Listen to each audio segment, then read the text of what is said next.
क्या दुनिया तीसरे विश्व युद्ध की विनाशकारी आग में झुलसने वाली है? शांति का मुखौटा पहनकर तबाही का खेल खेलने वाले सुपर पावर अमेरिका की तानाशाही ने इस बार सारी हदें पार कर दी। लगातार 7 रास्तों से आसमान से बरसता बारूद, चीखते मासूम और दहलती जमीन गवाह दे रही है कि वॉशिंगटन का अहंकार अब पूरी दुनिया को निगलने पर आमदा हो चुका है। लेकिन इस बार अमेरिका की टेढ़ी नजर सीधे भारत के रणनीतिक हितों पर पड़ चुकी है। ईरान के बहाने भारत के सपनों के चाबहार पोर्ट पर बम बरसाए जा रहे हैं। तबाही के इस चक्रव्यूह में घिरे ईरान ने भी कसम खा ली है कि वो ईंट का जवाब पत्थर से देगा, क्योंकि कतर, कुवैत और बहरीन में मौजूद अमेरिकी ठिकानों पर मिसाइलों और ड्रोन की ऐसी बौछार की गई जिसने पेंटागन के पसीने छुड़ा दिए हैं। तो क्या व्हाइट हाउस में बैठकर दुनिया को उंगलियों पर नचाने का ख्वाब देखने वाले डोनाल्ड ट्रंप इस बार खुद अपनी ही बिछाए बारूदी जाल में फंसने वाले हैं? क्या अमेरिका की ये दादागिरी उसे वियतनाम और अफगानिस्तान से भी बदतर अंजाम की ओर ले जा रही है? और सबसे बड़ा सवाल, जब आग भारत के निवेश वाले चाबहार पोर्ट तक पहुंच चुकी है तो नई दिल्ली अब चुप बैठेगी या फिर वॉशिंगटन को उसकी औकात याद दिलाएगी?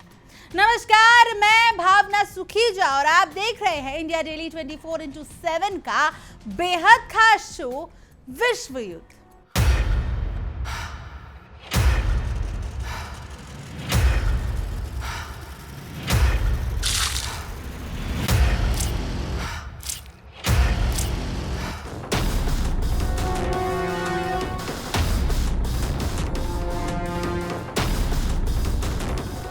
पश्चिम एशिया का रण मैदान इस समय सुलग रहा है और सुपर पावर होने का दम भरने वाला अमेरिका अपनी तानाशाही की सारी हदें पार कर चुका है। शांति का मसीहा बनने का ढोंग करने वाला वॉशिंगटन आज खुद बारूद की ऐसी होली खेल रहा है जिसने पूरी दुनिया को तबाही के मुहाने पर लाकर खड़ा कर दिया है। लगातार 7 रातों से अमेरिकी लड़ाकू विमान, ड्रोन और युद्धपोत एक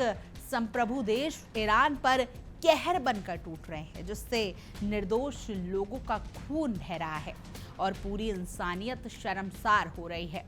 अपनी दादागिरी के नशे में चूर अमेरिका ने इस बार सिर्फ ईरान पर ही हमला नहीं किया, बल्कि भारत के रणनीतिक हितों पर भी अपनी टेढ़ी नजर डाल दी है। दुनिया भर में लोकतंत्र और मानवाधिकार का ढिंडोरा पीटने वाले अमेरिका का असली और खूंखार चेहरा एक बार फिर से बेनकाब हो चुका है।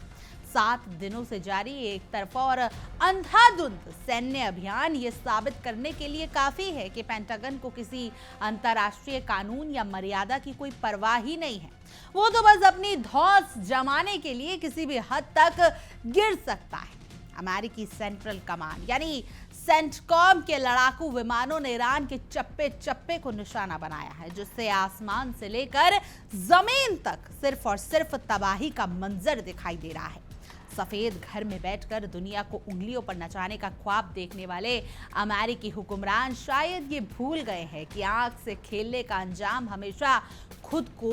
जलाने वाला होता है। अमेरिका की इस ताजी हिमाकत ने सदियों पुराने इस शांत क्षेत्र को बारूद के ढेर में तब्दील कर दिया है, जहां कभी भी कोई भी बड़ा धमाका पूरी वैश्विक व्यवस्था को तहस नहस कर सकता है। खुद को खुदा समझने की अमेरिकी भूल इस बार उसे बहुत भारी पड़ने वाली है, क्योंकि जख्मी शेर की तरह ईरान भी अब चुप बैठने के मूड में बिल्कुल नहीं दिख रहा। इस बार अमेरिका ने अपनी औकात लांघते हुए सीधे भारत के निवेश वाले चाबहार पोर्ट को निशाना बनाया है, जो उसकी सोची समझी बदमाशी और जलन को साफ दर्शाता है। नई दिल्ली और तेहरान के मजबूत होते रिश्तों से अमेरिका के पेट में ऐसा दर्द उठा कि उसने सीधे भारत के इस रणनीतिक रूप से बेहद महत्वपूर्ण इंफ्रास्ट्रक्चर पर बम बरसा दिए। यह हमला सिर्फ ईरान पर नहीं, बल्कि भारत की आर्थिक और कूटनीतिक प्रगति के रोकने की एक घिनौनी अमेरिकी साजिश का हिस्सा है, जिसे कोई भी स्वाभिमानी देश या राष्ट्र कभी बर्दाश्त कर ही नहीं सकता। अमेरिका ने शनिवार को लगातार 7वीं रात ईरान के ऊपर हवाई हमले की ऐसी छड़ी लगा दी जिसने अंतर्राष्ट्रीय नियमों की धज्जियां उड़ाकर रख दी। अमेरिकी फाइटर जेट्स और खतरनाक ड्रोन्स ने ईरान के ऊर्जा ढांचे, प्रमुख पुलों और तटीय इलाकों को निशाना बनाते हुए जमकर बमबारी की।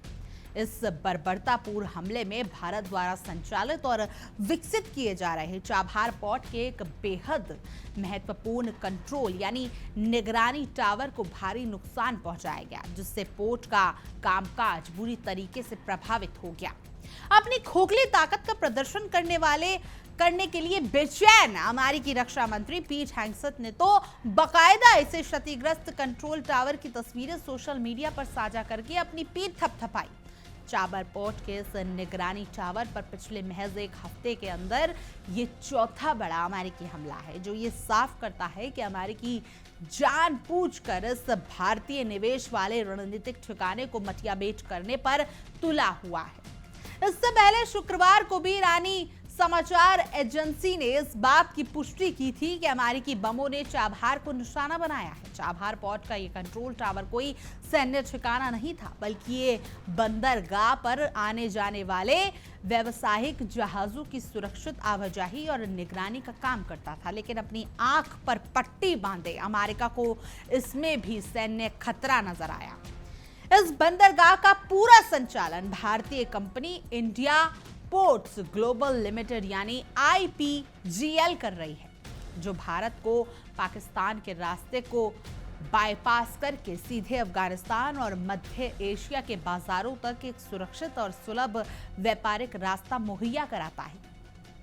अंधा बाटे रेवड़ी फिर अपनों को दे, यही हाल इस वक्त अमेरिकी सेंट्रल कमांड यानी सेंटकॉम का हो चुका है, जो बिना किसी ठोस रणनीति के बस में ईरान के तटीय निगरानी केंद्रों, एयर डिफेंस सिस्टमों, सैन्य लॉजिस्टिक्स और समुद्री ठिकानों पर ताबड़तोड़ मिसाइलें दाग रहा है। वॉशिंगटन को लगता है कि वो इन हमलों से ईरान को घुटनों पर ले आएगा, लेकिन ईरान ने भी ईंट का जवाब पत्थर से देते हुए अमेरिकी पिछलग्गू देशों जैसे कि कतर, कुवैत, बहरीन और जॉर्डन की तरफ एक के बाद एक कई बैलिस्टिक मिसाइलें दागकर जंग का दायरा बढ़ा दिया है। ईरान ने साफ कर दिया है कि वो अमेरिका की इस दादागिरी के आगे घुटने टेकने वाला नहीं है और उसने कतर में स्थित अमेरिका के सबसे बड़े सैन्य ठिकाने अल उदेद एयरबस पर इस्लामिक रेवोल्यूशनरी गार्ड कॉर्प्स यानी IRGC के जरिए भीषण हमला बोल दिया। इस जबरदस्त जवाबी कार्रवाई में अमेरिकी सेना के अत्याधुनिक हाइमर्स रॉकेट सिस्टम, कई मिसाइलें और भारी मात्रा में सैन्य साजो सामान पल भर में राख के ढेर में तब्दील हो गए। जबकि इस हमले में अमेरिकी स्पेशल फोर्स के कई जवानों और उनके पाले हुए सरकार विरोधी लड़ाकों के मारे जाने का भी दावा किया जा रहा है। ईरान ने कुवैत में मौजूद अमेरिकी सैन्य सपोर्ट सेंटरों पर भी अपने खतरनाक ड्रोन से हमला किया, जिसे ईरानी सेना ने अपने थंडर ऑपरेशन के 12वीं चरण का नाम दिया और इसका एक खौफनाक वीडियो भी जारी किया। यही नहीं, ईरान ने कुवैत के एक प्रमुख बिजली उत्पादन और समुद्री पानी को मीठा बनाने वाले डेलीगेशन प्लांट पर भी हमला कर दिया, जिससे वहां भीषण आग लग गई। कुवैत अपनी 90% पानी की जरूरत के लिए इसी प्लांट पर निर्भर है। ऐसे में इस हमले ने कुवैत के गले में हड्डी फंसा दी है। तबाही का ये मंजर यही नहीं रुका, बल्कि ईरान के इस गुस्से की आग में बहरीन और जॉर्डन भी झुलस रहे हैं, जहां तैनात अमेरिकी सैन्य ठिकानों और लड़ाकू विमानों पर IRGC ने आसमान से मौत बरसाई। हालांकि जॉर्डन की सेना का दावा है कि उसने अपनी तरफ से आ रही 3 ईरानी मिसाइलों को हवा में ही मार गिराया, लेकिन कुवैत की सेना ने आधिकारिक तौर पर यह स्वीकार किया कि ईरानी हमलों में उसके कई सैन्य शिविर तबाह हुए और उसकी जमीनी सेना के कई जवान भी गंभीर रूप से घायल हुए, जिनका इलाज चल रहा है। इस खूनी संघर्ष के बीच ईरान के स्वास्थ्य और गृह मंत्रालय ने दिल दहला देने वाले आंकड़े जारी करते हुए बताया कि हालिया अमेरिकी हमलों में अब तक लगभग 45 बेकसूर नागरिकों की मौत हो चुकी है, जबकि 400 से ज्यादा लोग गंभीर रूप से घायल हैं। दूसरी तरफ अमेरिका जो खुद को अजय समझता था, उसके इस हफ्ते 13 सैनिक घायल हुए और जब से युद्ध शुरू हुआ तब से लेकर अब तक 14 अमेरिकी सैनिक अपनी जान गंवा चुके हैं। जबकि 427 से अधिक अमेरिकी सैनिक पूरी तरीके से लहूलुहान हो चुके हैं। अमेरिका की इस सैन्य हठधर्मियों के कारण अंतर्राष्ट्रीय व्यापार की जीवन रेखा माने जाने वाली हॉर्मुज जल संधि और बाब अल मंडेब स्ट्रेट पर तबाही के बादल पूरी तरीके से मंडराने लगे हैं। ईरान के यमन के हूती विरोधियों को साफ और कड़ा निर्देश जारी कर दिया गया है कि अगर अमेरिका ने ईरान के डेमोक्रेटिक बिजली ढांचे को दोबारा छूने की जरूरत भी की तो वो तुरंत बाब अल मंडेब स्ट्रेट को पूरी तरीके से ब्लॉक कर देंगे, जिससे पूरी पश्चिमी दुनिया दाने दाने और बूंद बूंद के तेल के लिए तरसने को मजबूर हो जाएगी। समुद्री डेटा का विश्लेषण करने वाली वैश्विक कंपनी कैल्पर के आंकड़े गवाही दे रहे हैं कि इस तनाव के कारण हॉर्मुज स्ट्रेट से जहाजों की आवाजाही पर सांप लौट गया है, जहां बुधवार को महज 9 जहाज गुजरे, जबकि गुरुवार को ये संख्या गिरकर 3 मालवाहक जहाजों पर सिमट गई, जो इतिहास में सबसे कम है। अमेरिकी नौसेना के अवैध नाकेबंदी के डर से मिरान और नौरीटा जैसे तेल टैंकर ओमान की खाड़ी में जाकर ठप हो गए हैं, जबकि इराकी तेल लेकर जा रहा टैंकर आरोलिया डर के मारे बीच रास्ते से ही यूटर्न ले चुका है। इस बेहद नाजुक और विस्फोटक स्थिति को देखा जाए तो भारत सरकार ने भी फूंक फूंक कर कदम बढ़ाना शुरू कर दिया है और अपने नागरिकों की सुरक्षा सुनिश्चित करने के लिए हॉर्मुज स्ट्रेट से गुजरने वाले किसी भी व्यावसायिक जहाज पर भारतीय नाविकों की तैनाती को तत्काल प्रभाव से रोक दिया गया है। भारतीय कूटनीतिक भली भांति जानती है कि जब 2 सांड आपस में लड़ रहे हो तो बीच में अपनी फोर्स को झोंकना समझदारी नहीं है, इसलिए भारत ने फिलहाल इस पूरे समुद्री रास्ते से अपने कदम पीछे खींच लिए हैं। ईरान के ऊर्जा मंत्रालय ने बेहद चिंताजनक बयान जारी करते हुए कहा कि अमेरिकी हमलों में उनके बिजली नेटवर्क के 2000 से ज्यादा स्थानों को भारी नुकसान पहुंचा है, जिससे देश की 4200 मेगावाट बिजली उत्पादन क्षमता पूरी तरीके से ठप हो गई है। दक्षिणी प्रांतों में पड़ रही रिकॉर्ड तोड़ भीषण गर्मी के बीच बिजली गुल होकर से हाहाकार मचा हुआ है और सरकार ने लोगों से बिजली बचाने की भीख मांगी है। इस अमेरिकी बर्बरता के कारण ईरान के बिजली क्षेत्र को अब तक 60 ट्रिलियन तोमान यानी करीब 1 अरब अमेरिकी डॉलर का भारी भरकम आर्थिक नुकसान झेलना पड़ा है। इधर बहती गंगा में हाथ धोने की फिराक में बैठे ब्रिटेन ने भी अमेरिका की चाटुकारिता करते हुए ईरान की इस्लामिक रेवोल्यूशनरी गार्ड कॉर्प्स यानी IRGC को औपचारिक रूप से अपनी राष्ट्रीय सुरक्षा के लिए सबसे बड़ा खतरा घोषित कर दिया है। ब्रिटेन की सरकार ने नया कानून बनाकर इन संगठनों का समर्थन करने, बढ़ावा देने वाले और इससे किसी भी तरह का वित्तीय लाभ लेने पर पूरी तरीके से प्रतिबंध लगा दिया है और ये कड़ा प्रावधान किया गया है कि अगर किसी ने भी इस नियम का उल्लंघन किया तो उसे पूरे 14 साल की जेल की हवा खानी पड़ेगी। इस पूरे महायुद्ध के बीच अमेरिका के राष्ट्रपति डोनाल्ड ट्रंप साहब अपनी पीठ खुद थपथपाने में लगे हैं और उन्होंने राष्ट्र के नाम पर संबोधन में यह खोखला दावा किया कि ईरान के खिलाफ जारी सैन्य अभियान में अमेरिका को बहुत बड़ी बढ़त मिल गई है, जिसके नतीजे बहुत जल्द दुनिया के सामने होंगे। ट्रंप साहब को लगता है कि वो अपनी इस सैन्य घुड़की से ईरान को डरा देंगे, लेकिन तेहरान के मेयर अली रेजा जाकानी ने ट्रंप को खुली चुनौती देते हुए कहा कि सुप्रीम लीडर अली खामनेई की हत्या के जिम्मेदार लोगों से बदला लिया जाएगा और अब ट्रंप इस दुनिया में कहीं भी सुरक्षित नहीं रहेंगे। इतना ही नहीं, ईरान के धार्मिक शहर कोम के इमाम मोहम्मद सईदी ने भी ट्रंप के अहंकार पर करारा तंज कसते हुए चेतावनी दी कि अगर ट्रंप अपनी ताकत के बल पर हॉर्मुज स्ट्रेट को दोबारा जबरन खुलने का ख्वाब देख रहे हैं तो उनका ये हसीन सपना उनके साथ ही कब्र में दफन हो जाएगा। इमाम ने ईरानी सेना से अपील की कि वो युद्ध की रफ्तार को और तेज करे और मिडल ईस्ट में मौजूदा अमेरिका और उसके सहयोगियों के तमाम तेल कुओं और ऊर्जा इंफ्रास्ट्रक्चर को मटियामेट करके राख कर दे, ताकि अमेरिका को उसकी औकात का अंदाजा हो सके। युद्ध के इस विकट माहौल में ईरान की घरेलू अर्थव्यवस्था पूरी तरीके से वेंटिलेटर पर आ चुकी है और उसकी राष्ट्रीय मुद्रा रियाल का बाजार भी पूरी तरीके से दिवाला निकल चुका है। शुक्रवार को एक अमेरिकी डॉलर की कीमत इतिहास के सबसे ऊंचे और रिकॉर्ड स्तर पर पहुंचते हुए 19,18,000 रियाल को पार कर गई, जिसने देश की कमर तोड़ दी। रियाल की ये दुर्गति सिर्फ डॉलर के सामने ही नहीं हुई, बल्कि ब्रिटिश पाउंड के मुकाबले ये 25,76,000 और यूरो के मुकाबले 21,90,000 रियाल के पार चली गई है। मुद्रा के इस ऐतिहासिक पतन का सबसे दर्दनाक असर ईरान के आम नागरिकों और मजदूरों पर पड़ रहा है, क्योंकि इस विनिमय दर के हिसाब से ईरान की मासिक न्यूनतम सरकारी मजदूरी जो 16 करोड़ 62 लाख रियाल है, उसकी अंतर्राष्ट्रीय कीमत अब केवल लगभग 86 अमेरिकी डॉलर रह गई है। यानी ईरान का आम आदमी आज की तारीख में दाने दाने को मोहताज होने की कगार पर पहुंच चुका है और अमेरिका की आर्थिक नाकेबंदी और बम ने वहां के आम जनजीवन को पूरी तरीके से नर्क पर बनाकर छोड़ दिया है। इस तनाव की वजह से अंतर्राष्ट्रीय तेल बाजार में भी आग लग चुकी है और कच्चे तेल की कीमतों में 2% से ज्यादा की भारी तेजी देखी गई है, जिसके चलते ब्रेंट क्रूड ऑयल 85.46 डॉलर प्रति बैरल और WTI क्रूड 80.74 डॉलर प्रति बैरल पर पहुंच गया है। इस पूरे हफ्ते में दोनों बेंचमार्क करीब 13% तक चढ़ चुके हैं, जिसका सीधा असर वैश्विक शेयर बाजारों पर पड़ने लगा है और जापान का प्रमुख निक्केई इंडेक्स शुरुआती कारोबार में ही 3% से ज्यादा टूट चुका है, क्योंकि दुनिया भर के निवेशकों को डर है कि अगर ये सप्लाई चेन टूटी तो पूरी दुनिया में मंदी आ जाएगी।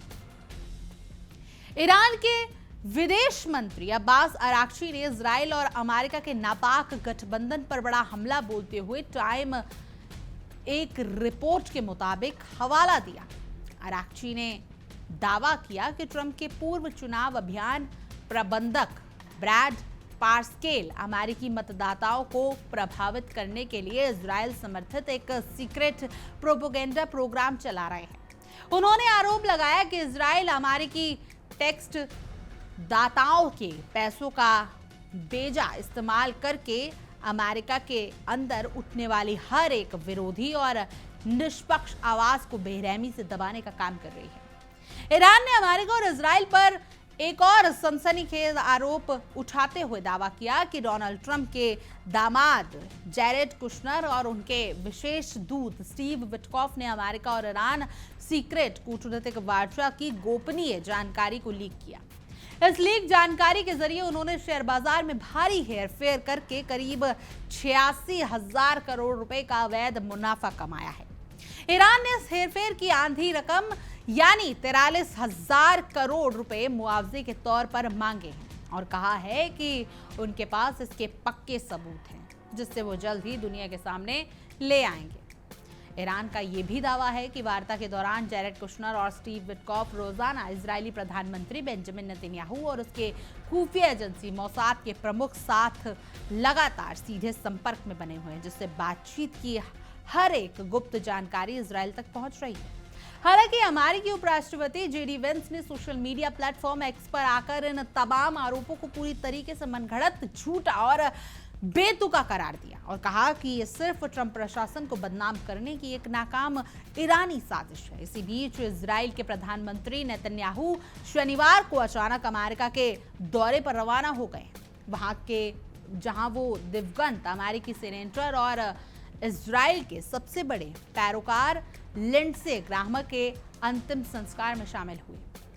एक वरिष्ठ इजरायली अधिकारी के मुताबिक नेतन्याहू इस यात्रा के दौरान वॉशिंगटन में राष्ट्रपति ट्रंप से एक सीक्रेट 1-to-1 मीटिंग करने की पूरी जुग्गत में लगे हुए हैं। हालांकि ट्रंप की तरफ से अभी तक इस मुलाकात को लेकर कोई आधिकारिक हरी झंडी नहीं आई है। इस भयंकर युद्ध के बीच दोनों देशों के बीच हुए एक बड़े धोखे का भी पर्दाफाश हुआ, जहां ये पता चला कि पिछले सप्ताह टूटा यह सीज फायर दरअसल 22 जून को स्विट्जरलैंड में तय हुआ था। स्विट्जरलैंड की मध्यस्थता में दोनों देशों के बीच 60 दिनों की शांति वार्ता की अवधि पर सहमति बनी थी, लेकिन अमेरिका ने अपनी पुरानी फितरत के मुताबिक इस समझौते को बीच में ही तोड़ दिया था। युद्ध विराम टूटने के बाद से ही अमेरिका ने लगातार छठी और सातवीं रात ईरान के सैन्य ठिकानों पर एयर स्ट्राइक करके इस शांति समझौते को हमेशा के लिए दफन कर दिया।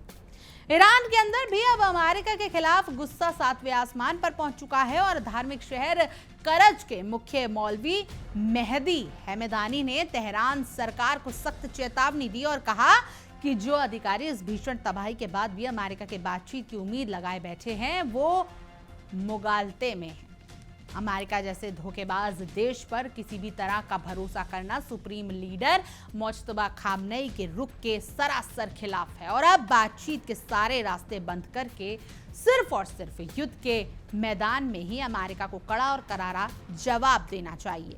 इस बिगड़ते हालात को देखते हुए दुनिया की दूसरी सबसे बड़ी महाशक्ति चीन और उसका दोस्त भिखारी पाकिस्तान भी अब हरकत में आ गए हैं।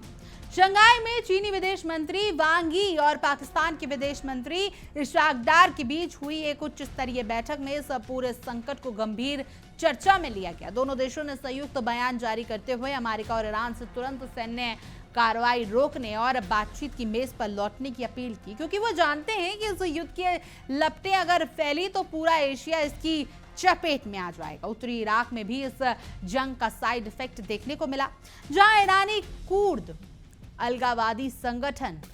कोमाला के ठिकाने पर एक संदिग्ध मिसाइल और ड्रोन हमला हुआ, जिससे कम से कम 9 लोगों की दर्दनाक मौत हो गई। हालांकि ईरान ने इस हमले की आधिकारिक जिम्मेदारी नहीं ली, लेकिन कोमाला के अधिकारियों का सीधा आरोप है कि हमला ईरान ने ही किया है, क्योंकि ईरान पहले भी इराक में मौजूद इन भारत और पश्चिमी देशों के पिट्ठू कुर्द विरोधी संगठनों को निशाना बनाता आया है।